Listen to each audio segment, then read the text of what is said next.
It's the breakfast in PlusTvAfrica. Many thanks for joining us. Time for Off the Press. As always, at this point in time, we take you through the dailies of our national dailies.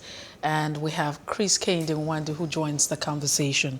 Chris, it's good to have you join us this beautiful Tuesday morning. Good morning. Nice having me here, beautiful people. Yeah, good morning to you. All right, let's take it through. Let's take a look at the leadership newspaper this morning. And let's see what's happening in our country and what the leadership is reporting. Now, looking at the top or the banner caption, the bold header says, "Take battle to terrorist enclave." You have the JNI tells federal government. SIM NIN linkage after many deadlines. 73 million unlinked subscribers barred from making calls.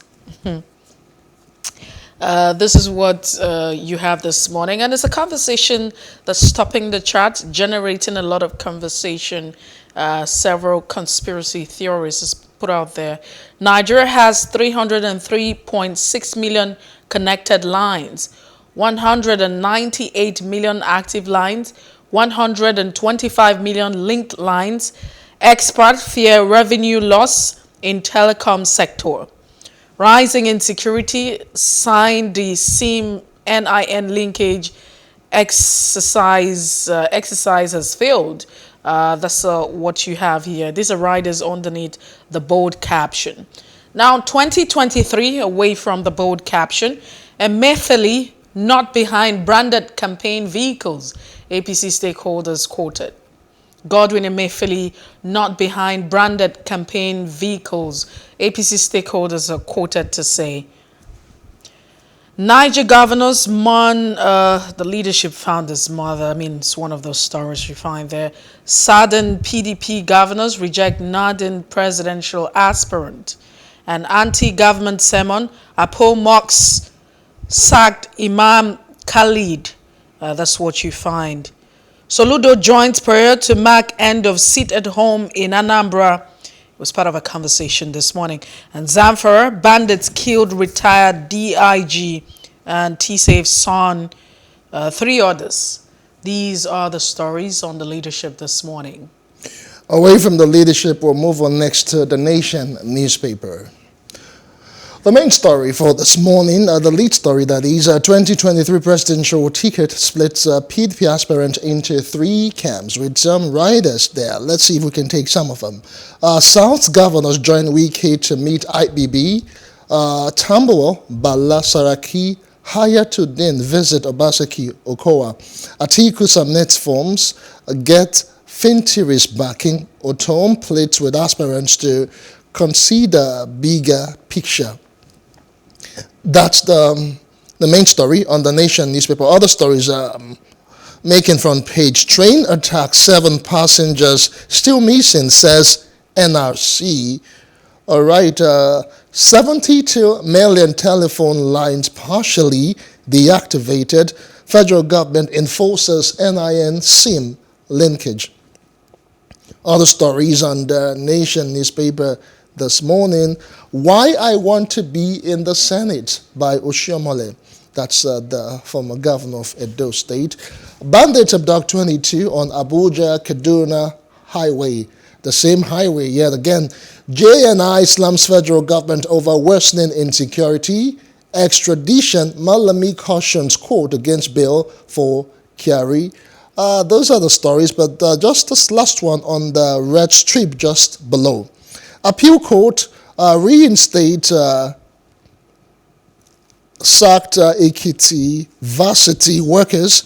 Ogumbi still in race. Those are the stories on the front page of the Nation newspaper this Tuesday morning.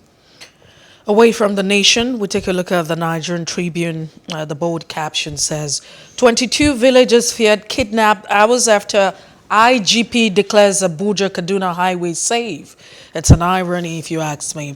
Bandits killed ex-DIG's son. 3 others injure police officers in Zamfara. The rider you find underneath the bold caption. Now away from that, train attack, 60 phone numbers of passengers non-existent. NRC is quoted. 14 missing passengers found alive, 8 dead. It says, Lekki-Ikoyi Link Bridge, Sanwo-Olu agrees to make some concessions. Details to be released soon by the LCC.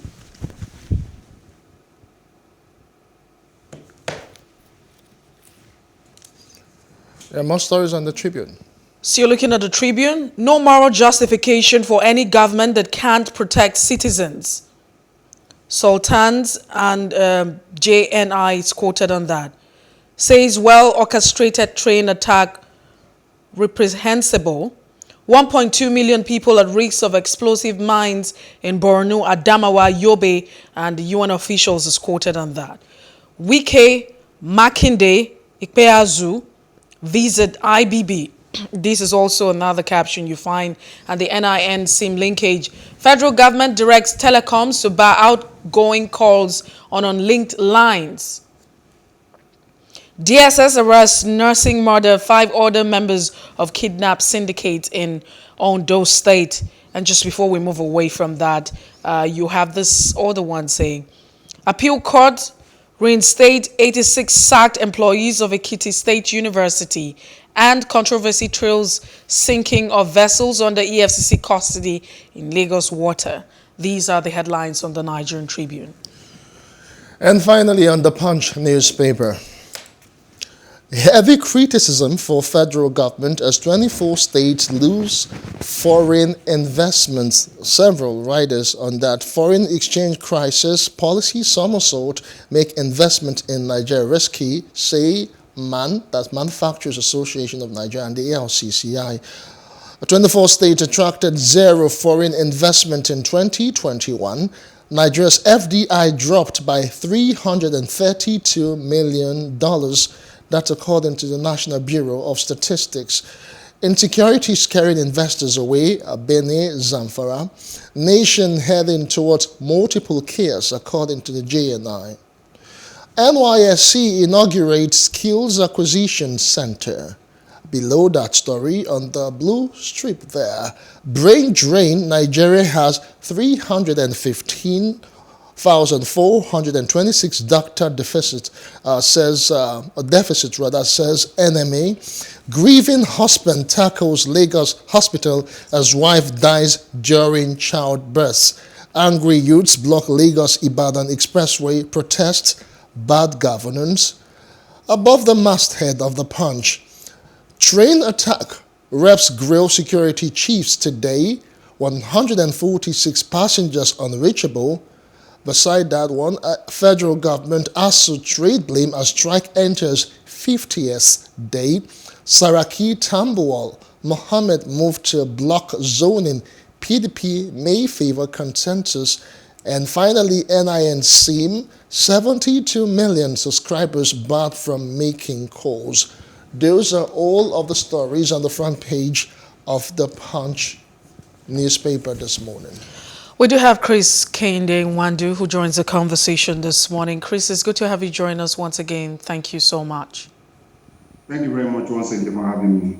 All right, let's take a look at the leadership newspapers. I mean, all of the papers, you have this headline dominating the papers. It talks about the SIM NIN linkage and the fact that after many deadlines, 73 million unlinked subscribers are barred from making calls. To me, that's a healthy development. Why we have not done this since is what I don't understand, because I know that several attempts have been made to link this severally, and the SEC came up with a directive. Don't forget when the Minister of Communication also directed that this should be done. And several attempts have been made, and there were also deadlines which were also pushed forward continuously and the rest of them. We decided that we just get a full closure on this. The essence of having that is very, very critical. And for now, there are so many reasons for that, but the particular reason why I'm sure that the federal government is doing it is because of the level of insecurity in the land. A lot of people are taking advantage of that situation to be able to cause a lot of havoc. Mercy you cannot walk into any country and just pick up a SIM card and start making. It's not possible. You go to any country outside Nigeria, even Ghana here, before you can use a SIM, you must get it registered. And when it's fully registered, then you can also, you can now start using it. At times, if you are a citizen of that country, those cards are also, SIM cards are linked. The essence is that so that people to be able to track the activities of individuals in case of any insecurity or any challenges. It is necessary. So, but to have over 73 million or 72 million, as it were, SIM card not linked is a big problem. I'll give a classical example. At times I've received calls from so-called unknown numbers and soliciting for funds, or some asking you to use put this or do that. Some calling you, oh, I mean, somewhere. I'm calling from NNPC. I'm a doctor. This I'm calling from Nigeria. All sorts of this thing. Oh, you have 500 million naira contract that we want to have, and they will want you to be part of it. You have been chosen. All you need. Then one of those periods, I now told the guy that was calling. I said, I'm going to track your number and ambition. You know what he told me? Go ahead if you can.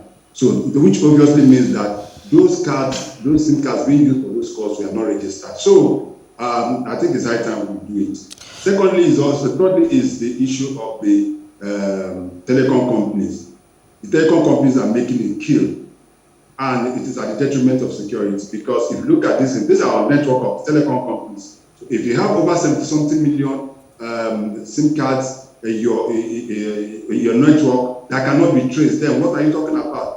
Because it is that every SIM card must be registered. So how come we have over 17 million SIM card not registered? That means that the telecom companies are also making so much money. Messi, is it for you to go to anywhere and ask when you get to the bus stop, you see those people carry those umbrellas and say, come and buy SIM card.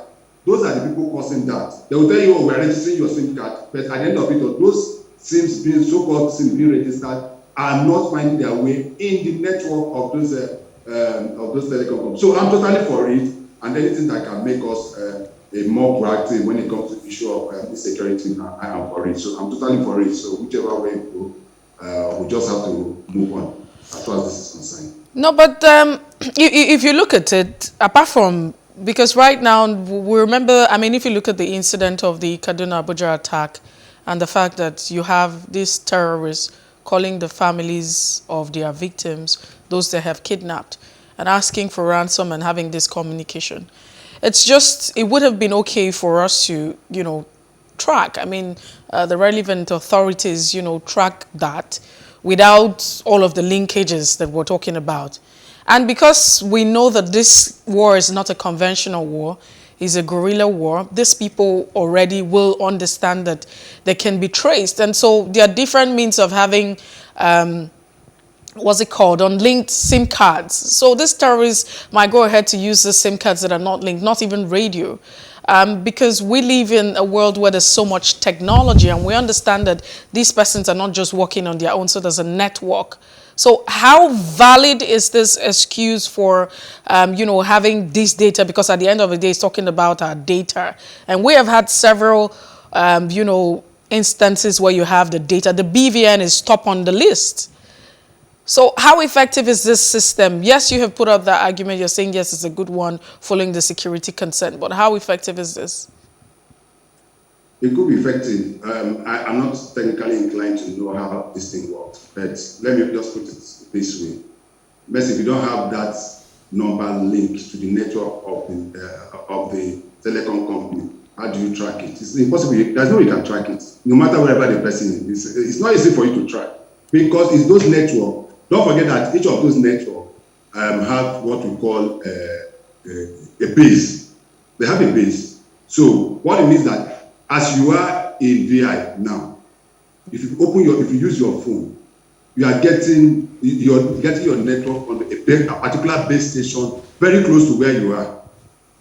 You cannot have a base station, you cannot be in VI and you are transmitting or making call with a base station that is there, it's not possible.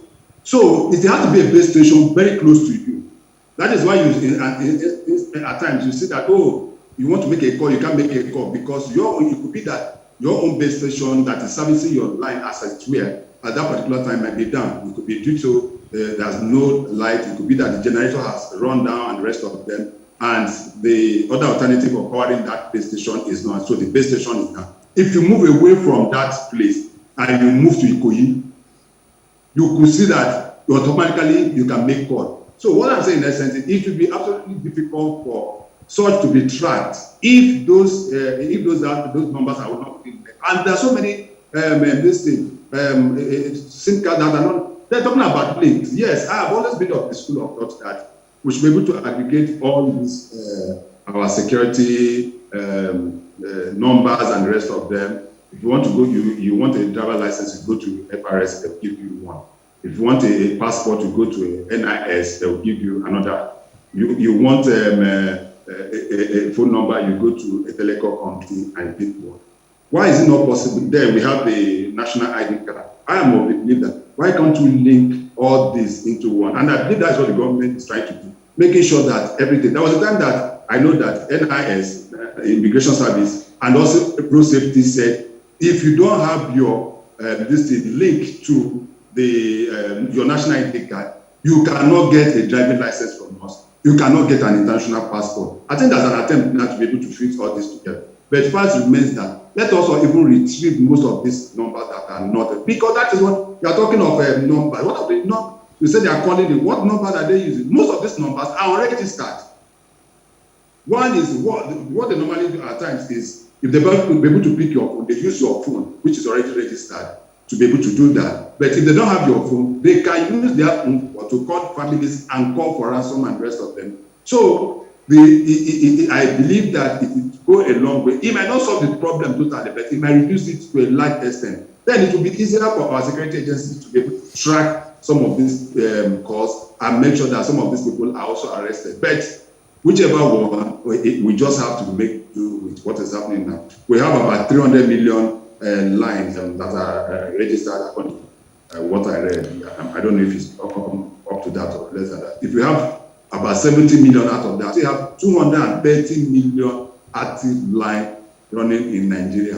And Nigeria is we're just over 200 million people. So we still have an average of a higher number of SIM cards. But what you ask yourself is that you have to understand that some people use 2 or 3 networks because most of this network fail. You want to use another core. But for me, I think this is a welcome development. To me, it is a welcome development. All right, let's slide away from that and move on to the Nation newspaper. The lead story, Chris, 2023 presidential ticket splits PDP aspirants into 3 camps. The South governors join Wike to meet IBB. Tambuwal, Bala Saraki, Hayatuddin visit Obaseki and Okowa. Atiku submits forms, gets Finteri's backing. Otom played with aspirants to consider bigger picture. What do we have going on with the PDP? Is it like things are falling apart and the center is not holding, or what exactly is the real picture, Chris? Well, it's expected. In politics, it's about giving and taking. And then there'll be a lot of cost trading and rest of them. Then at the end of it all, a candidate will emerge. Don't forget that the PDP has set up a committee, a zoning committee headed by the governor of Benue State and with the minority leader of the PDP in House of Representatives, I think Ilumelu, as his vice. And they were asked to come up with a zoning formula that would be acceptable to all PDP members so that those offices can be zoned. And it's most likely that it may be thrown open. It may be thrown open. The way things are going. But the southern leaders are fighting seriously that it should be zoned to the south. And the question I've always asked, if it's zoned to the south, where will it go to?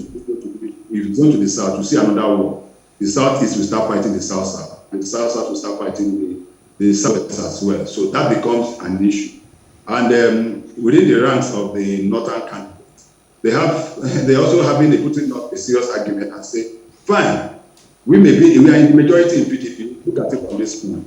Since 1999, we've only had one northerner from a northern candidate who became president. Even that president was short-lived. I think he was there for about 1.5 years or 2 years, and that is the person of there.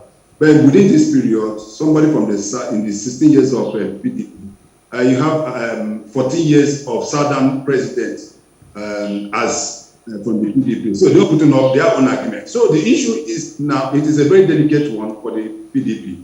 But I hope that they'll be able to end up managing the issue as it were and come out with a formula that will be able to assuage all their members and make sure that there's level playing ground for everybody. For me, if you ask me, yes, I feel that if PDP or APC want to zone their making any zone, it should be zoned to my zone, the Southeast. We've had the short end of the stick. Even before 1999, if you look at it, after Akadonye rose, nobody from the Southeast have ever been the president of Nigeria. And that is what we talk about, the issue of marginalization. But whether we get that or not is something to be discussed later. But I believe that you cannot just sit on your own and wait for people to just put in and just call you to come and pick up the president. There are some people from the South, people like I.G.P, who is eminently qualified, who is also going for that office. I don't know whether they'll be able to agree to pick him as a person. But in the next few days, I believe that PDP will get this resolved. And when it is resolved, expect that some people will move out of PDP and go to other political parties in order to try to get their presidential ticket. Those that lost out, who believe that they don't have a place in PDP, definitely join other political parties. And that is how we roll. That also will extend to the APC as well. But it's most likely that APC is on its own to the south. It's not left for the south to decide which of the southern region, whether the south, southwest, or even the southeast. But for PDP now, I think. All right, Chris Kehinde, let's move away from that quickly and look at the Punch newspaper. It talks about the heavy criticism for federal government as 24 states lose foreign investment. And this state, according to the report, says that this 24 states of the country failed to attract any foreign investment. That was in 2021. And these states are Adamawa, Bauchi, Bayelsa, Benue, Borno, Cross River, Ebonyi, Edo, Enugu, Gombe, Imo, Jigawa, Kaduna, Katsina, Kebbi, Kogi, Nasarawa, Niger, Ondo, Plateau, Sokoto, Taraba, Yobe, and Zamfara. Now, the reason for all of this is because of, the current situation that's going on in the country. I mean, insecurity, several policy somersault, and what have you. The federal government is to be blamed. What are your thoughts on this? Well, I won't blame the federal government totally. The state government also have a large share to take from that, because if you don't make policies that is economically friendly, then it becomes a problem for you to be able to attract foreign investment. Foreign investment is not just something that somebody just wake up and from the United States say, I want to go and establish a manufacturing company in my village in Imo State. It doesn't work that way. There are so many things. In our secondary school, there is what is called localization of industry. I'm sure you remember that commerce, that primary commerce that we did in factors affecting localization of industry. I did that in primary secondary school. Both of you are laughing. It's true. So it's not just somebody that is going to locate an industry must have. He must do his feasibility study and he make sure that also his return on investment will be solid. One, let me put it this way. Apart from, yes, we have high level of insecurity. We have also economic somersault on the part of the federal government. Now, when it comes to our economic policies, where the naira is fluctuating on a daily basis, we're not having enough inflow of capital into the country. But a situation where you want to go to the state to establish a company, let me tell you for you that if first and foremost to get a land in most of the states is a problem. You will see that you buy a land to get a home will take you about 10 years. And that in itself said, there's some states that give incentives. Some say, come to my state, I'll give you free land. Come and invest here. Those are the part of the state. So it's not just the federal government. Even the state governments are not thinking out of the box. But you can't rule out the fact that top on the list is security. I mean, how do you come into, you know, a country? And if you look at some of the states, you know, the security situation is nothing to write home about. So we're talking about foreign investment here. Yes, sir. Mercy, I said the first issue is insecurity. We had it very well. I said the first issue is insecurity, that we have serious insecurity in the land.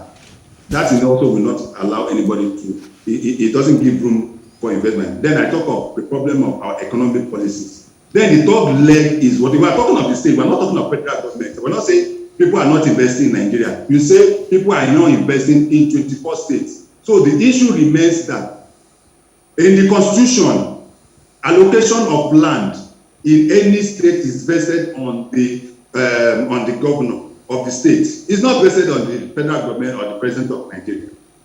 If you go into our land use act, that aspect is vested. Then you can also look at other issues. Some of this, we also look at the power.